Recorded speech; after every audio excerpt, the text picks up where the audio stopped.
Hoje nós estamos aqui em mais um programa do INESP, o Irradiador de Ideias. E estamos tendo a grata satisfação de recebermos a doutora Juliane Nero, da OAB de Minas Gerais, subseção OAB de Nova Lima. E ela faz parte da comissão, ou preside a comissão, né, de assuntos penitenciários ou assuntos carcerários. No final é quase que a mesma coisa, né, doutora? Sim. Doutora, é um prazer muito grande recebê-la aqui e esse assunto é muito grato a nós, do INESP. E eu tenho certeza que a senhora vai dar uma verdadeira aula hoje para todos nós a respeito desse assunto. Tá? Doutora, apresente-se. Eu a conheço, mas aí as pessoas que estão nos ouvindo.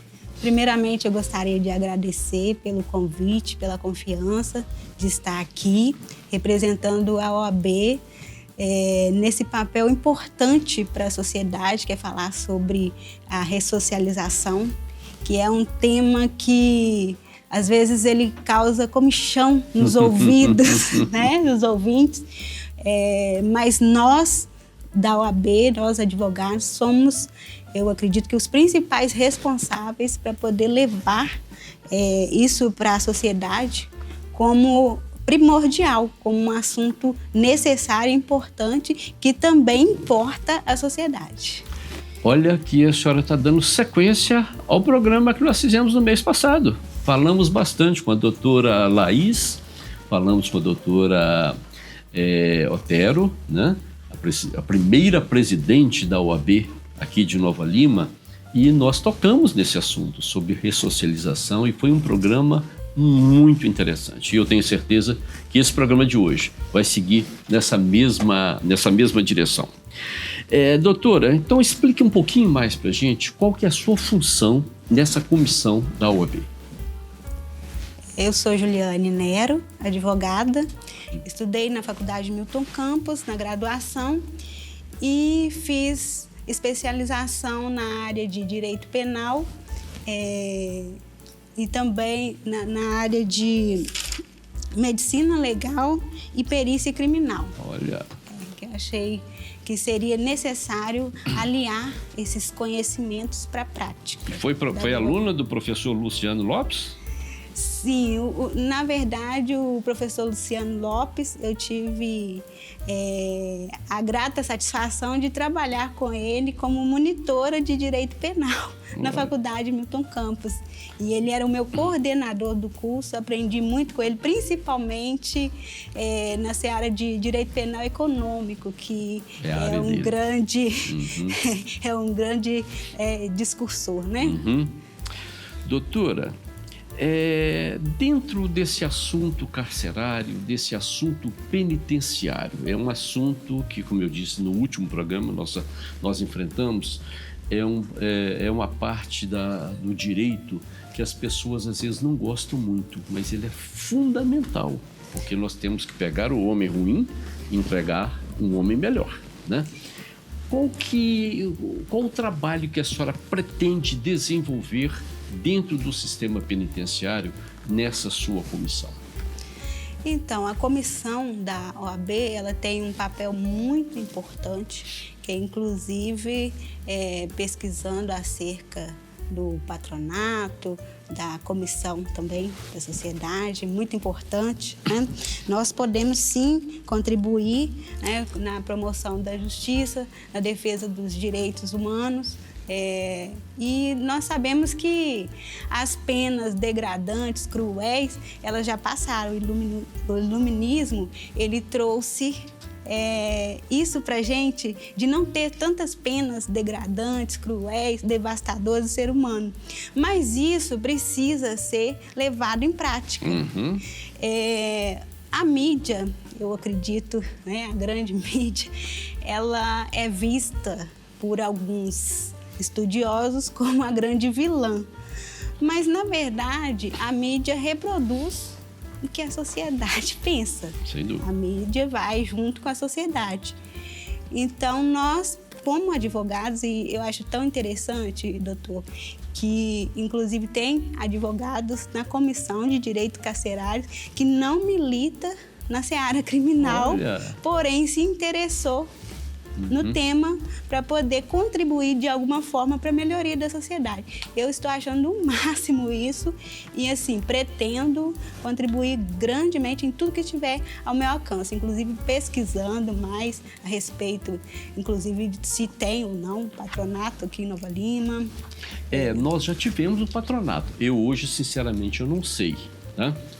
Nós tivemos o patronato, nós tivemos também o Conselho da Comunidade. São 2 órgãos de execução, estão previstos na Lei de Execução Penal, e nós tivemos 2. Inclusive, no Conselho da Comunidade, nós tivemos o padre João Marcelino, era o nosso pároco, e ele foi, eu acho que, o primeiro presidente do Conselho da Comunidade aqui de Nova Lima. E depois foi substituído por um outro, que ele deixou a batina, mas foi padre durante muito tempo, Dr. Renato. Olha, interessante. Dr. Renato, ele trabalhou conosco durante muito tempo, foi presidente da APAC, né? E ele trabalhou no Conselho da Comunidade. A senhora gostaria de falar alguma coisa sobre o Conselho e o patronato? O patronato, eu observei que ele pode ser público ou privado, ou seja, a sociedade pode se organizar e fazer o patronato, né? Que a lei prevê não apenas a fiscalização da prestação de serviço à comunidade, do cumprimento da pena, mas também de orientar os condenados à pena restritiva de direitos, colaborar, eu estou falando sobre os artigos 78 e 79 da Lei de Execução Penal. E falar o número da lei. Mas... 7.210? 7.210. Ainda não saiu da cabeça, não. Exatamente. Doutora, esses 2 órgãos são fundamentais, que são o quê? A longa mão do juiz da execução, não é isso? Sim. São 2 órgãos que colaboram tremendamente na execução. Sim, e eu vi que é digamos que um comando da lei, que fala que deverá ter o Conselho da Comunidade, ou seja, nós precisamos cobrar isso, né? Se não tiver, atuar, né? Lógico, com uma boa forma, com um bom diálogo e ver o que precisa, o que está faltando, porque o juiz da execução penal que é quem dirige quem faz o comando, né, da execução, e ele também que é responsável pelo Conselho da Comunidade, diferente do patronato, né? Que o patronato pode ter iniciativa privada também. Perfeito. Mas então nós podemos, da OAB, podemos ver se já existe, olhar quem compõe esse órgão, quais são os atores da sociedade que compõem, se existe, ainda não tem, vamos procurar pessoas que tenham interesse na ressocialização, em mudar, deixar um legado importante para a sociedade. Né? Olha, isso aí, só olhando essas duas figuras, eu tenho certeza que o trabalho da senhora será muito, muito, muito bom para a cidade, para o preso, para a comunidade, né? E desde já recebo meus parabéns. Obrigada, E conte doutor. comigo se necessário for. Tá bom? Estarei sempre às suas ordens. Digo o mesmo e estou até muito feliz em poder contar com a experiência do senhor, tanto como meu colega atualmente. Isso. E como com magistrado. Muito prazer, diga-se de passagem. E como magistrado anteriormente, né? Porque essa bagagem que o senhor tem vai ser muito importante na condução da comissão. Eu vou sempre estar consultando o senhor para poder... As portas lá do meu escritório estarão sempre abertas para a senhora e para os membros da comissão. Pode ter certeza. Muito obrigada. Doutora, a senhora já falou alguma coisa, mas vamos tentar bater mais de perto nessa tecla. Quais são as suas expectativas para esse trabalho nessa área especificamente? O que a senhora pretende? A senhora já falou do Conselho da Comunidade, já falou do patronato, mas tem algo mais que a senhora pretende atuar?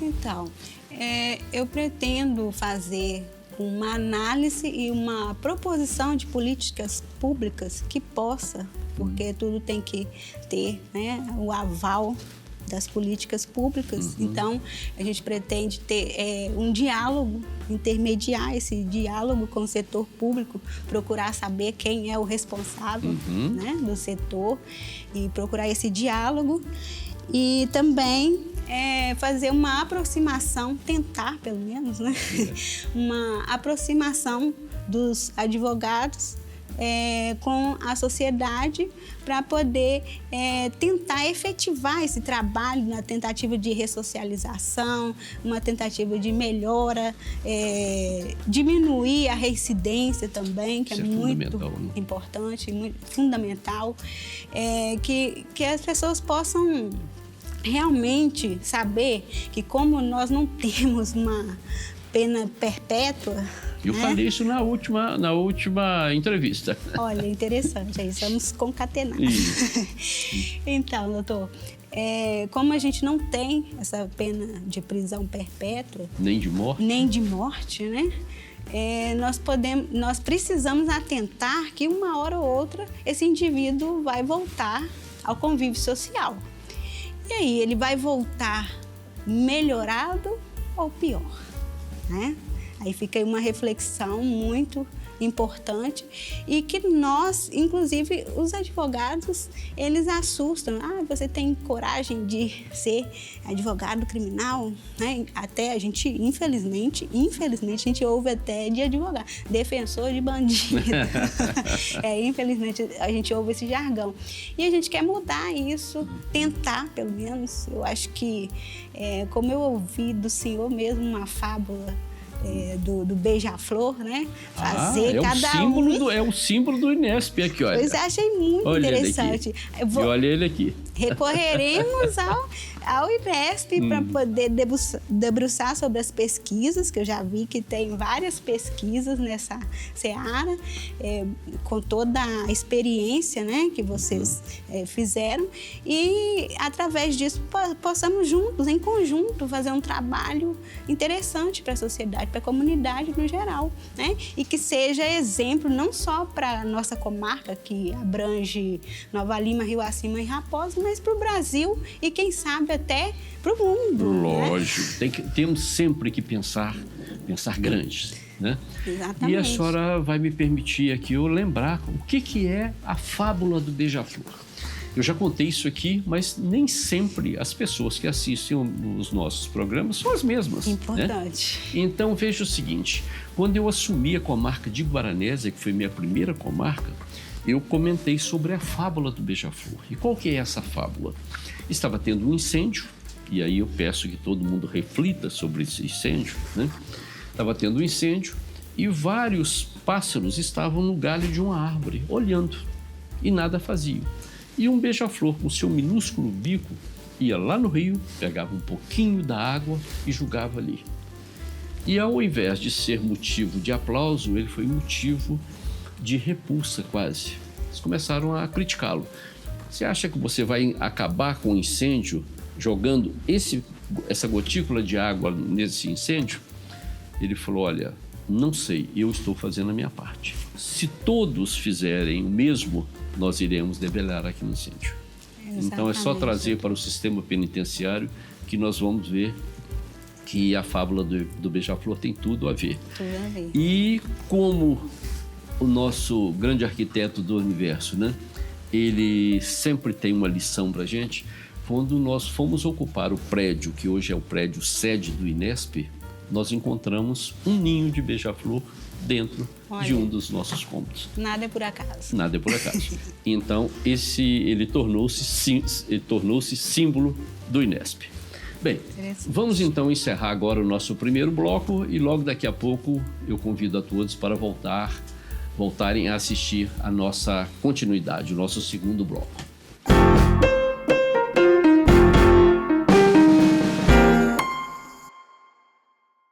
Dengue, zika, chikungunya e febre amarela urbana São doenças transmitidas por um mosquitinho, o Aedes aegypti. Contra ele, a prevenção é a melhor solução. Vamos eliminar os focos de água parada nos vasos de planta, nos pneus, nos recipientes abertos. E um repelente é sempre bom. Vamos juntos com a LBV. Diga sim à prevenção. Apoio TV Banqueta. Imagine um futuro com as crianças de Nova Lima estudando em escolas modernas, seguras e inclusivas. Esse futuro já chegou. Com o projeto Escola Modelo, a Prefeitura de Nova Lima vai construir 5 novas escolas e reformar as 28 unidades. Já em 2025, daremos início à construção de 2 escolas e a reforma de 12. As escolas terão energia solar, salas multissensoriais, rampas, laboratórios de robótica e mais. Projeto Escola Modelo. O futuro se constrói com educação. Prefeitura de Nova Lima. O futuro mora aqui. Sonhos cabem no papel, mas podem se tornar realidade. Eles crescem com apoio e investimento no presente. Educação para todos é o que inspira a LBV a buscar um futuro melhor para milhares de crianças e adolescentes. Acredite nesses sonhos, apoie suas realizações. Quando a LBV ligar, diga sim!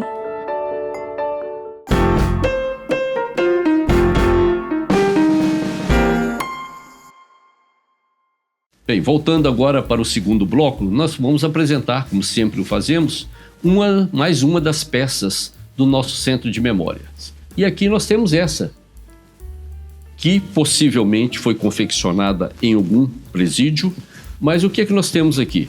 Polícia Penal, é a PEC 308 de 2004. Por que eu trouxe essa peça? Primeiro, que pode ter sido um trabalho feito num estabelecimento prisional, mas segundo, hoje esse assunto é muito palpitante. Nós estamos vendo aí que a Guarda Civil Municipal está querendo passar a ser reconhecida como Polícia Municipal, sendo que alguns dos nossos municípios aqui de Minas já estão, através de lei municipal, transformando a Guarda Polícia Municipal.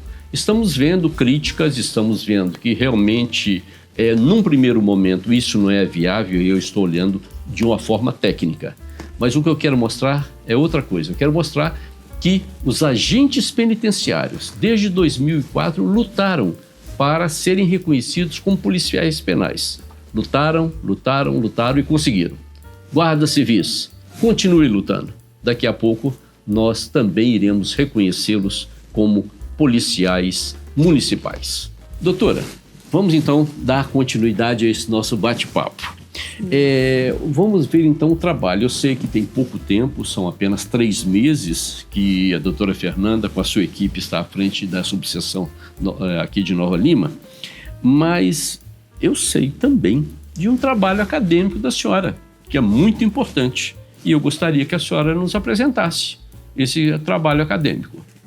Então, doutor, eu até quero aproveitar para elogiar a liderança da doutora Fernanda, uma liderança plural.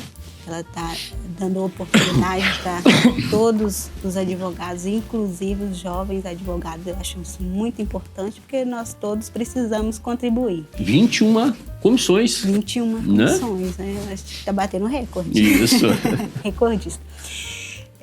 O meu trabalho, a minha pesquisa, tanto da graduação quanto da pós-graduação, especialização, foi sobre a falência do sistema penitenciário e a relevância da assistência religiosa nos presídios, enfatizando a vedação ao proselitismo, né? Porque não pode ser algo imposto às pessoas, né? A religião não pode ser algo que seja imposto, seja obrigatório, né? Tem que ser algo de livre, espontânea vontade, Perfeito. Usar o livre-arbítrio, né? Concedido pelo Criador.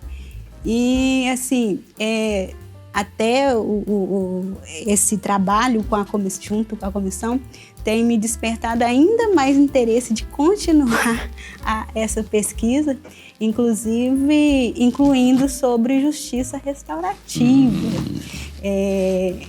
Quando na faculdade, na graduação, o professor Jadir Silva, desembargador, Desembargador militar hoje, não é isso? Ele é presidente do tribunal, está presidente do Tribunal de Justiça Militar de Minas Gerais. Ele sempre faz questão de apresentar a importância do trabalho que o senhor desempenhou aqui na magistratura, né, com a justiça restaurativa, né, tentando, e já não só tentando, mas já dando a sua contribuição na ressocialização das pessoas, para que as pessoas não voltem a delinquir. Essa justiça restaurativa é uma possibilidade, né, da solução dos conflitos. Pode ser em maior ou menor potencial ofensivo. Geralmente, aqui no Brasil, em mais larga escala, é usado em crimes de menor potencial, mas no GCRIM, né? No Juizado Especial Criminal. Mas também nada impede que seja utilizado também em crimes maiores, né? E, assim, teve um caso emblemático, inclusive, que ele passou um vídeo para nós, para os colegas, falando de uma aproximação que o senhor fez da vítima e do ofensor. Eu até gostaria que o senhor repetisse esse caso para poder... O senhor vai saber mais minúcias, porque eu assisti uma vez e achei muito interessante. Isso ficou gravado na minha mente, viu, doutor? Aí eu percebi a importância, a relevância do trabalho. Eu tomei conhecimento de justiça restaurativa quando eu estava fazendo meu mestrado em Portugal, em Lisboa. Porque lá como é que funcionava, e acredito que funcione até hoje. Lá o inquérito, ele é presidido pelo Ministério Público, mas devido ao volume de serviço, então a polícia continuou fazendo o trabalho investigativo, né? Havia uma portaria nomeando alguém próprio lá do setor policial. Diferente daqui, que é a Polícia Civil. É a Polícia Civil. Lá era, aí passou para o Ministério Público, mas o serviço é muito grande, aí voltou, mas aí através de portarias, a polícia voltou a fazer o trabalho de polícia judiciária, de apuração, de investigação. E findo essa fase investigativa, era encaminhado para o Ministério Público, como é aqui no Brasil, né? E o que acontecia? O promotor tinha várias equipes e era determinado lá, designado um estudante de direito, qualquer coisa assim, para acompanhar aquele inquérito especificamente. Esse estudante trabalhava, examinava, estudava e mantinha contato entre vítima e o acusado, né? Para ver a possibilidade, às vezes em crimes contra o patrimônio, por exemplo. O que a pessoa quer? Ele quer ver a pessoa atrás das grades? Não, muitas vezes ele quer ser ressarcido do dano que ele sofreu. E se os dois chegassem ao consenso, né? Era feito, depois o estudante de direito, ou quem ficasse ali encarregado desse caso, ele fazia um pequeno relatório, passava pelo visto do Ministério Público e ia para a Justiça, e a Justiça mandava arquivar. Isso acabou chegando aqui no Brasil, né? E esse caso que você lembrou aqui, que o professor Jadir, que é quando professor, não sei se ele continua como professor da Milton Campos, né? Não. Ele, como professor da Milton Campos, todo semestre ele trazia os alunos da sua sala aqui para visitar a APAC. Sim. E ele tomou conhecimento desse fato, porque a gente sempre tentava aproximar o autor do delito com a sua vítima, né? Porque sempre fica aquele negócio, poxa, esse cara furtou, esse cara roubou, né? E ficava aquela raiva. E às vezes nós conseguimos aproximação, né? E o autor do caso acabava pedindo desculpas à vítima e vendo uma forma de ressarci-la. Isso aconteceu em muitas oportunidades e isso marcou. Foi por isso que o professor Jadir fez esse comentário. Foram vários, não foi um só não, vários. Isso é aproximação, gente. Às vezes não está previsto em lei, mas a gente pode sim fazer com que as pessoas conversem e cheguem a um consenso. Isso, que bom que ele lembrou. Surte o resultado, a gente pode ver que não houve mais reincidência. Eu até procurei pesquisar, né, do autor dos fatos, não teve mais reincidência e parabéns. E esse autor, que eu não vou citar o nome, evidentemente, né, é um dos casos que tem no livro que eu estou escrevendo, em que, num dia de interrogatório, né, e para chegar ao interrogatório eu já tinha conhecimento do processo. E eu vi que ele havia negado o fato na polícia. Cheguei lá e falou, então fulano, você não cometeu esse delito, como você disse para o delegado? Não, doutor, para o delegado eu menti, para o senhor eu vou falar a verdade, eu que fiz. Então ele acabou sendo condenado por isso, né? Mas são coisas da vida. Doutora, vamos mais adiante um pouquinho sobre a justiça restaurativa, porque é um instituto muito interessante. E a cada dia que passa ele vai crescendo mais de importância. Vamos falar um pouquinho como que ele é aplicado aqui no Brasil. Eu contei o caso lá de Portugal, a senhora comentou um caso que eu fiz aqui, mas naquela época ainda não existia justiça restaurativa aqui. Sim. Hoje já está mais presente no nosso meio. Como que é feito hoje? Como que é aplicada hoje a justiça restaurativa? Muito importante na pacificação social, contribui muito. Em uma coisa que acontece muito, muita gente sabe caso, ou às vezes até já vivenciou, é o caso de violência contra o idoso. No caso de violência contra o idoso, às vezes o trabalho de cuidar do idoso, o idoso às vezes tem uma família extensa, com vários filhos, e apenas um filho é que realmente pega a responsabilidade de cuidar. Não querem, né, colocar em lugar, instituição para poder cuidar, eles mesmos querem cuidar. Aí, o que acontece? Os outros, às vezes, surge uma denúncia de maus tratos.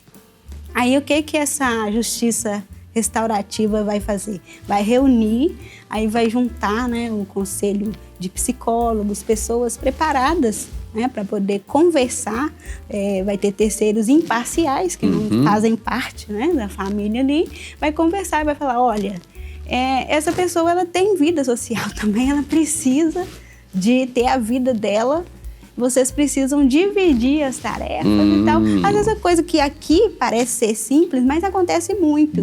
E essa justiça restaurativa me chamou muita atenção, resolvendo, pacificando muito esses conflitos. Outra coisa é a Lei Maria da Penha, de violência doméstica.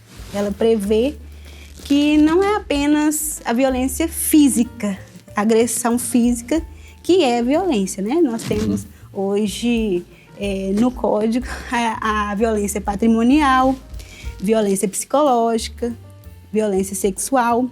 E assim, a meu ver, geralmente é uma escadinha. Né? A pessoa primeiro, ela acaba fazendo uma violência psicológica. E se aquilo ali for comunicado ao juízo, o juízo pode fazer uma justiça restaurativa, conversar com os dois, falar, olha, vocês têm condições de continuar esse convívio familiar? Essa família tem condição de continuar? Se não tiver, o divórcio é a melhor saída, né? Acaba pacificando aquele conflito também. O diálogo é muito importante, o diálogo é muito bom, tudo, né, doutor? Porque é preferível que os dois cheguem a um consenso do que haja uma decisão judicial. Sim. Porque por mais interessante, por mais estudioso que seja o juiz, será que ele vai conseguir, com uma decisão, principalmente na área de família, satisfazer as duas partes? Pois é. E deixando os dois conversarem, com certeza a decisão ficará melhor. Ou decisão, ou não, a solução ficará melhor. A solução, né, do conflito vai ser melhor, até porque a pessoa vai saber que é um terceiro imparcial que não vai estar, como diz o popular, né, puxando sardinha para nenhum dos dois pratos e vai resolver aquilo ali. Então, eu acredito que é importante, sim, essa justiça restaurativa também nos casos de violência doméstica. Apesar que muitas não são comunicadas com antecedência. Infelizmente, os índices de feminicídio são altíssimos, né? Dia após dia. Acho que devido a essa falta de, digamos assim, cortar do início de tudo. Cortar o mal pela raiz. Mal pela raiz, exatamente. Então podemos concluir, doutora, que a justiça restaurativa veio para ficar e que ela é extremamente benéfica para as pessoas envolvidas, doutor. Evidentemente. Eu acredito que a ausência de um marco regulatório, apesar de ter resolução do CNJ, né, 300, Até anotei aqui sobre a resolução, mas ela só norteia, né? Não vai estipular o que vai fazer, né? Eu acho que é necessário, sim, um marco regulatório sobre isso, que é muito importante.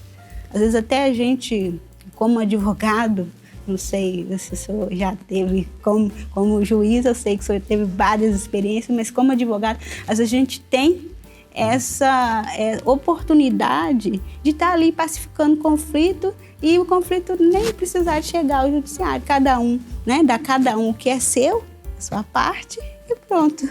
Doutora, eu vou relembrar aqui um caso. Eu conversei no último programa com a doutora Fernanda e eu disse isso para ela. O advogado é o primeiro juiz da causa. Ele, ao tomar conhecimento, ao receber o seu cliente e estudar aquele caso, ele pode resolver no seu escritório, sem levar esse caso para o judiciário. Por isso que eu digo, e eu utilizei isso no meu discurso quando eu cheguei em 1991 aqui em Nova Lima. Ao me dirigir aos advogados, eu disse: os senhores são os primeiros juízes da causa. Então prestem atenção e resolvam a maioria dos problemas do seu escritório, no seu escritório, antes de trazê-los para a justiça, que já está tão abarrotada com tantos casos. Sim, apesar da minha jovem advocacia, né, comparando, né, a experiência do senhor, eu tenho vários casos que nós conseguimos uma boa conversa, conseguimos pacificar ali, resolveu, cada um ficou com o que é seu e resolveu o conflito. Eu acho que a gente tem um papel primordial na sociedade para poder desmistificar isso, né? Que a gente, ressocialização é uma coisa que não existe, que é só nas pesquisas científicas. Não, nós somos os atores. Perfeito. E nós precisamos, cada um, pegar para si a responsabilidade, cada um ser o beija-flor, né? Para fazer tentar apagar esse grande incêndio. Tá. Com essa nova lenda do beija-flor, nós encerramos esse segundo bloco do nosso programa. Daqui a pouco nós voltaremos para o terceiro e último evento da noite ou do dia, porque eu não sei a que horas que esse programa será reprisado. Muito bem, doutor.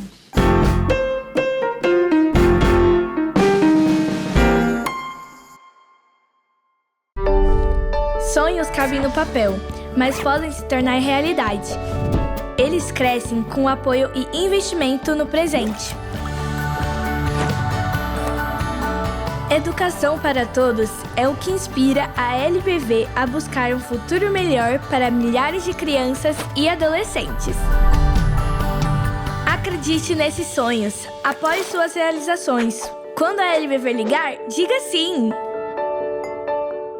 Imagine um futuro com as crianças de Nova Lima estudando em escolas modernas, seguras e inclusivas. Esse futuro já chegou. Com o projeto Escola Modelo, a Prefeitura de Nova Lima vai construir 5 novas escolas e reformar as 28 unidades. Já em 2025, daremos início à construção de 2 escolas e a reforma de 12. As escolas terão energia solar, salas multissensoriais, rampas, laboratórios de robótica e mais. Projeto Escola Modelo. O futuro se constrói com educação. Prefeitura de Nova Lima. O futuro mora aqui. Dengue, zika, chikungunya e febre amarela urbana são doenças transmitidas por um mosquitinho, o Aedes aegypti. Contra ele, a prevenção é a melhor solução. Vamos eliminar os focos de água parada nos vasos de plantas, nos pneus, nos recipientes abertos. E um repelente é sempre bom. Vamos juntos com a LBV. Diga sim à prevenção. Apoio TV Banqueta.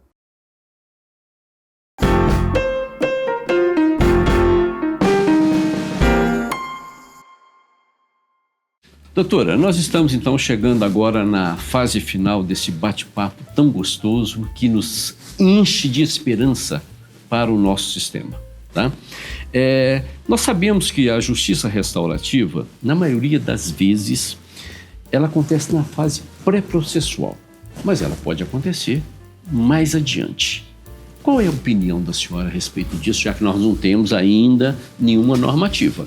Vai muito do bom senso, que é a arma principal do profissional do direito que quer realmente fazer justiça e que se sente responsável por esse ato. Olha, o condenado, ele tem que se responsabilizar pelos seus atos, ele tem que refletir, tem que ter um momento de reflexão, mas nós precisamos dar para ele as ferramentas para que ele possa refletir e refletir para o lado bom.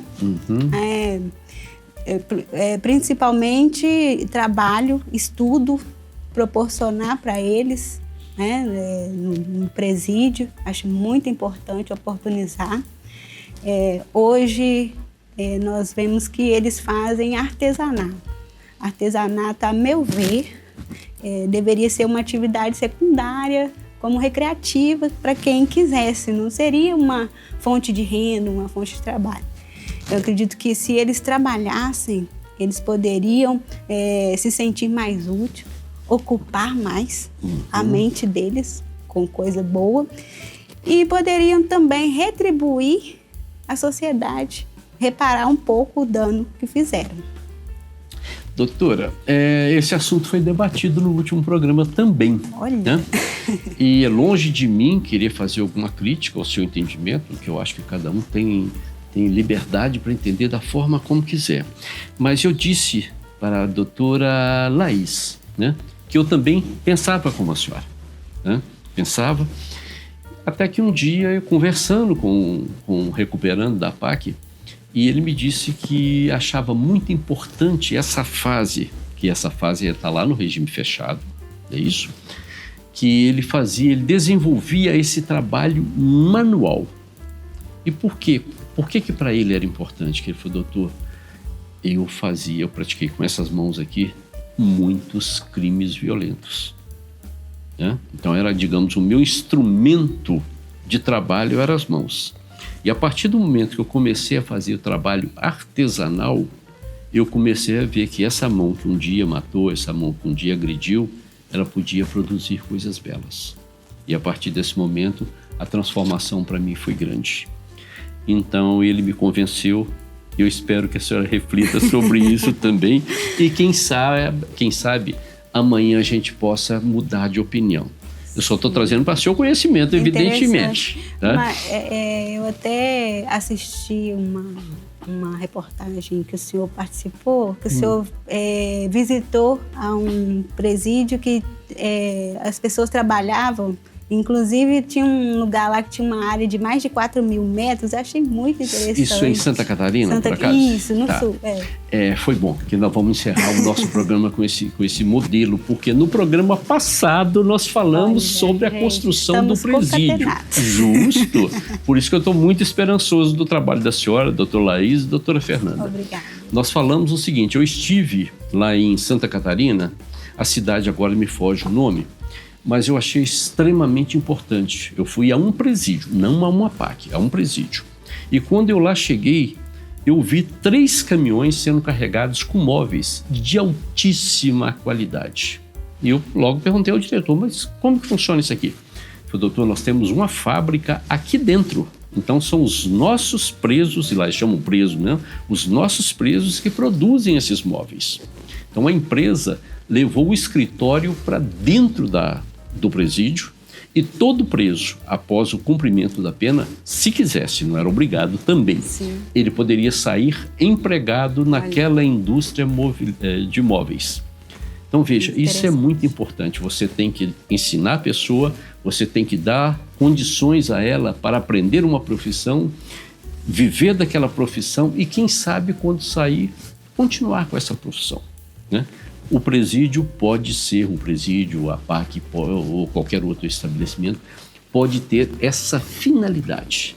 E aí nós vamos torcer sempre e vamos trabalhar muito para que Nova Lima, além da PAC, tenha um presídio com essa mesma finalidade. Com certeza. Doutora, muito obrigado por ter lembrado esse fato. Sou eu quem agradece e eu quero finalizar minha fala com uma passagem bíblica que está escrito aos Hebreus, capítulo 13, versículo 3. Lembrai-vos dos encarcerados como se estivessem presos junto com eles. Justamente. Doutora, é de suma importância que a gente se coloque no lugar do outro. Exatamente. Porque só criticar é muito fácil. Mas vamos entender o porquê de toda aquela atividade, o que aconteceu, que tipo de vida que teve, e vamos ajudar essa pessoa a sair daquele meio tão ruim e vir para uma sociedade muito melhor, né? Onde ele vai ser respeitado e onde, principalmente, ele vai respeitar as outras pessoas. Doutora, muito obrigado pela sua participação, foi excelente. E conte comigo, eu estarei sempre que necessário ao seu lado, ao lado da sua comissão, para nós mudarmos o sistema penitenciário de Nova Lima. E a senhora disse, quem sabe do Estado, quiçá do Brasil e pensar lá fora. A APAC já tem unidades hoje fora do Brasil. Nós já temos unidades lá fora em Portugal, nós temos na Itália e vamos crescendo. Tá bom? Sou eu que muito agradeço, obrigado. doutor. Um abraço. Outro.